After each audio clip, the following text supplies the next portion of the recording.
A threat has arisen from the ashes of the commander table.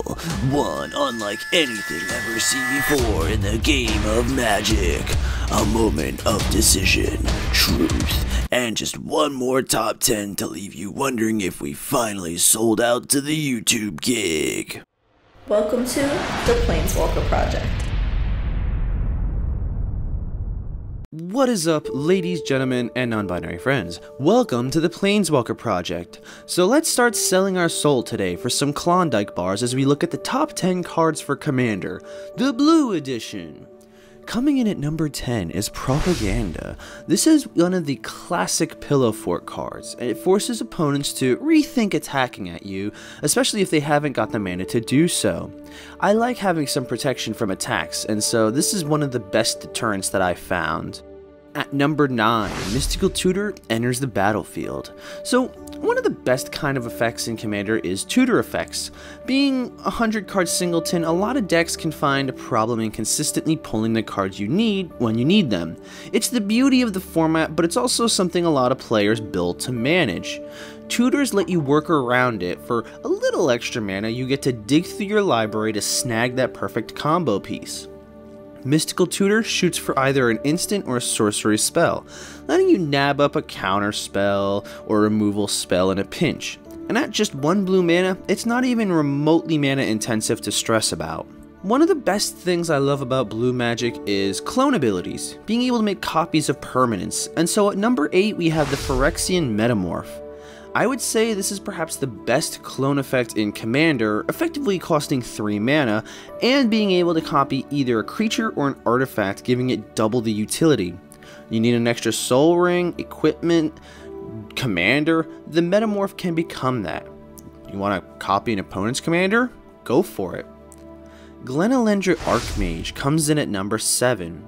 This awesome fairy can counter any non-creature spell, and it has persist, so it'll come back for just one more go.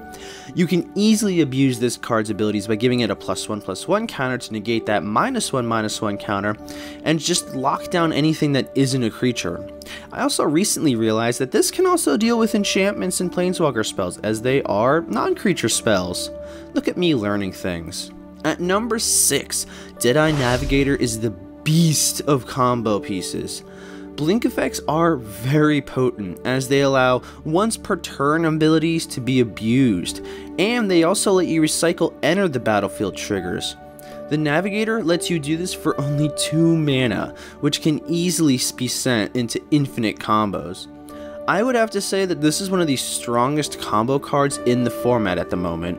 Cryptic Command is number 5. I'm a really big fan of spells that have multiple functions, and the Command series of cards each give you plenty of options. Cryptic Command is extremely intensive on blue mana, but it allows you 2 powerful abilities. You can counter spell, which is always nice to have at your disposal. You can bounce a card, giving this removal capability, and it can even hit a land with this. You can tap down everything your opponents control, which lets your creatures go swinging in unhindered, or you can draw a card. All of these abilities are great utility, and they give you plenty of advantage. Now, if you expected to see a list talking about blue without counterspell on it somewhere, you were wrong. I'm sorry. Counterspell is a really nice, neat package deal. It counters a target spell. Simple as that. Perhaps the most important rule of facing a blue player is never to trust 2 untapped islands. Never. Consecrated Sphinx comes in at number 3. This is my favorite blue creature, and it's incredibly powerful. Oh hey, you drew a card for your draw step? I'll draw 2. Gonna play Brainstorm? I'll draw 6. There is not a creature in Magic that can give you nearly as much card draw as this thing. Your opponent will be hard-pressed to remove it before it draws you into your win conditions. Speaking of draw spells, at number 2, Ristic Studies is one of the best draw engines / annoyances in the game. Every spell your opponent casts gives you a card draw, unless they choose to tax themselves 1 more mana each time, and who wants to do that for long term? And if you should manage to remember every trigger, you will quickly find yourself holding up a huge amount of a hand. And, last but not least, Cyclonic Rift comes in at number 1. Are you surprised? Few cards present the sheer threat of an overloaded Cyclonic Rift. This card easily is the best blowout card in blue, presenting an instant speed board wipe that bounces everything not on your field to the hand.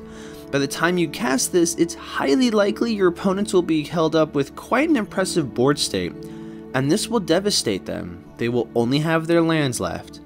And even if you choose not to overload it, you can still bounce a single target, so maybe this can help get rid of a pesky creature for a little while. It's not as big of a blowout, but it's still an impactful spell.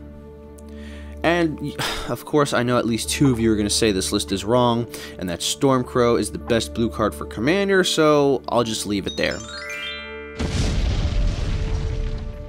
Anyway, that's going to wrap up this list for now. What do you think? What do you think should have been on this list? Are there cards you disagree with? Let's talk in the comments below. Remember to like and share this video with your Commander table. You can check out our Patreon if you'd like to help improve the quality of our videos, and you can subscribe today to keep up with all future uploads. And as always, I will see you at the next upkeep.